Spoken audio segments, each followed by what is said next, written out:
Hi, folks, and welcome back to NTI's Japan Real Estate Podcast. I'm your host, Zev Nakajima again. Great to have you with us, or back with us. Hope you're staying safe and virus-free. Most of the world is on some sort of more or less severe lockdown or quarantine these days, which is, of course, the best thing to do, at least until we can get on top of this pandemic. I'm actually ashamed to say that Japan's been one of the least responsive countries, at least in the developed world, on this front. The government here seems to be placing immediate economic concerns ahead of common sense, which is a very short-sighted view, in my opinion at least, because when the hospitals crash and people start losing their lives, particularly in a country with the world's fastest aging population, which is very much at risk, these short-term economic concerns will pale in comparison.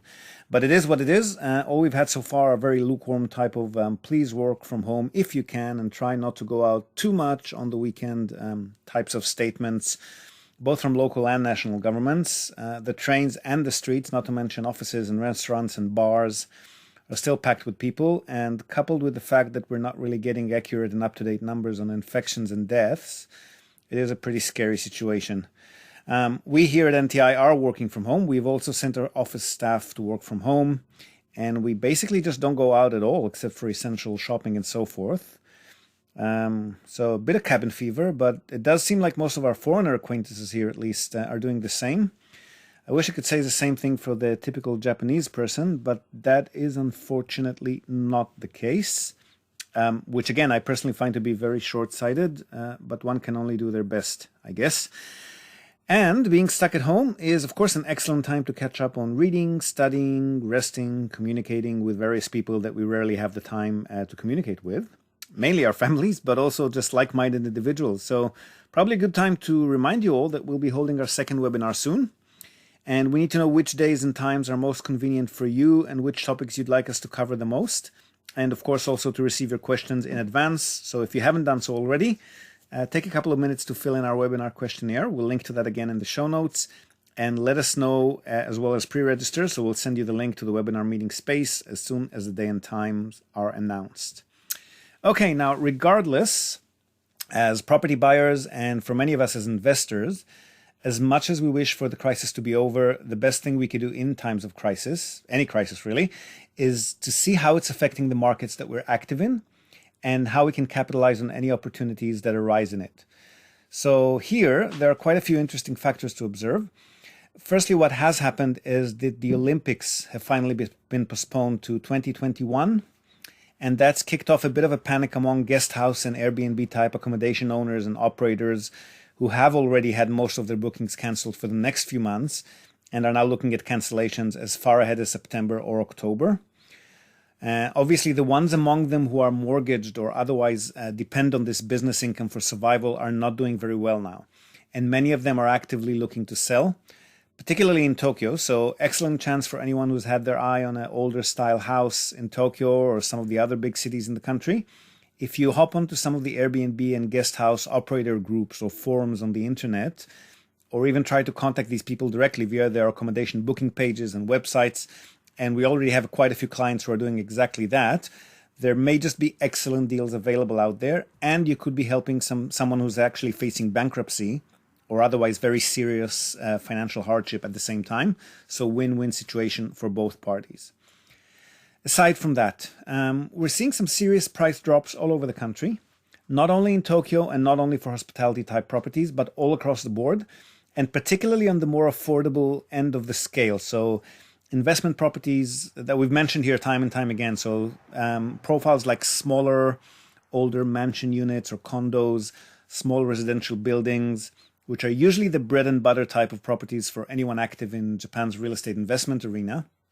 And this is, to our analysis at least, a combination of a few factors. So the first is, again, people just being short-sighted. So they're entering a state of panic, which, as opposed to a healthy dose of caution and risk mitigation, panic is a very silly approach. So panic causes people to do rash things, like sell when prices are dropping and lose money, whereas caution and foresight actually help them not to purchase when prices are going up too sharply, to diversify and hedge their portfolios well ahead of any crisis, and to actually buy when there's some local or global event like the current crisis, all of which basically means strategies that make money or at least minimize losses as much as possible.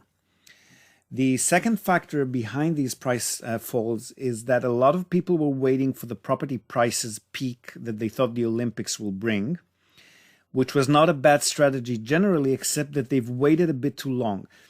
Not because of specifically this unexpected crisis, the pandemic and postponing of the event, but you can never really time a peak or a bottom, except in retrospect.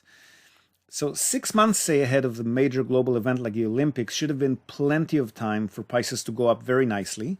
And in Tokyo and Osaka, they've done exactly that. So they're now, as we mentioned in the past, nearly at their 1990s peak, or at least they were until a couple of weeks ago.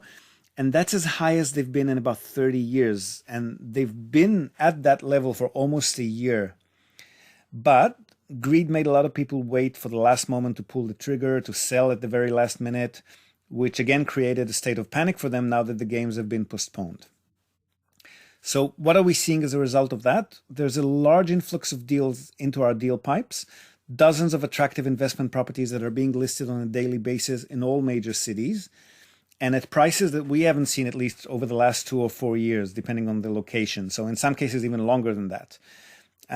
Just some rough examples. We're now seeing some older Tokyo studios and single bedroom apartments being listed for as low as 6 or 7 million Japanese yen, sometimes even less than that.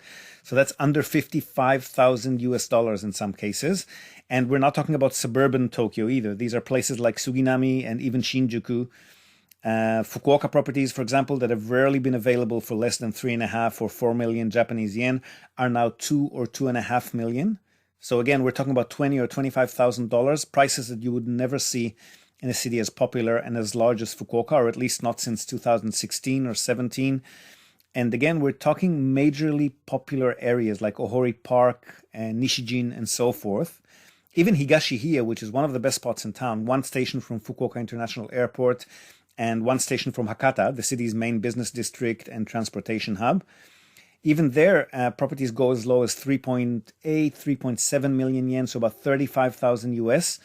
And again, that's unheard of for the last 3 years or so in Fukuoka.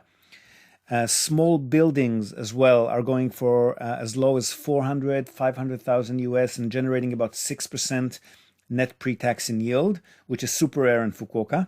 We haven't done extensive research on buildings in Tokyo and Osaka yet, but I'm guessing we'll see some significant price drops there as well. And again, that's all because people are impulse selling in a state of panic, which is exactly when we, as well as our clients and other investors who have a similar mindset, are stepping in. And by the way, so are most of the realtors in Japan that we work with on a regular basis too. So they've actually been asking us if we could ask all of our clients if they're interested in selling their properties, because they're on a buying spree now. And naturally, we're not going to do that because there are properties out there available for purchase now. And these realtors are looking for a fire sale. And our clients wouldn't normally be panicky types. So hopefully, at least to some degree, that's because they've been receiving good advice, if we do say so ourselves. But not just now, even far earlier when they were buying, and we're now actually advising them to buy again. That's really our bottom line today, folks. It's a buyer's market again. Now, you could wait to see how much further prices will fall. But again, similar to those people who are waiting for prices to peak and are now panic selling, the epidemic curve might flatten as the weather gets warmer or as the global lockdowns start taking effect. A vaccine or better treatment might be ready sooner rather than later, or people might just get used to the current situation and stop panicking. All of these factors could factor in to bring prices back to normal again. Many things could happen that'll make that bottoming out period that you're waiting for come faster than you think. So our advice, as good as it may be, as it is always in this scenario, is do not wait. Think long term. Prices are already far lower than they've been for a good few years in most cities around Japan. So if you've been waiting for the best time to buy, this is it. Right now, go for it. Okay, that's it from us for today, folks. Really not much else to say. For any of you who have been sitting on the sidelines, again, waiting, hopefully today's episode might give you the push that you were waiting for. And for everyone else, like our clients who are already active, you know the drill. Drop us a line. We'll send you some potentials for review and you can act on them straight away. Hope you've enjoyed and found some values in today's quite short episode. Do leave us a comment or a rating on wherever you might have found this podcast. Share it with your networks. Spread the good word. The link to pre-register and tell us what you'd like to hear about in our next webinar, again, is in the show notes. And until next time, from all of us here at NTI, stay safe and gambate.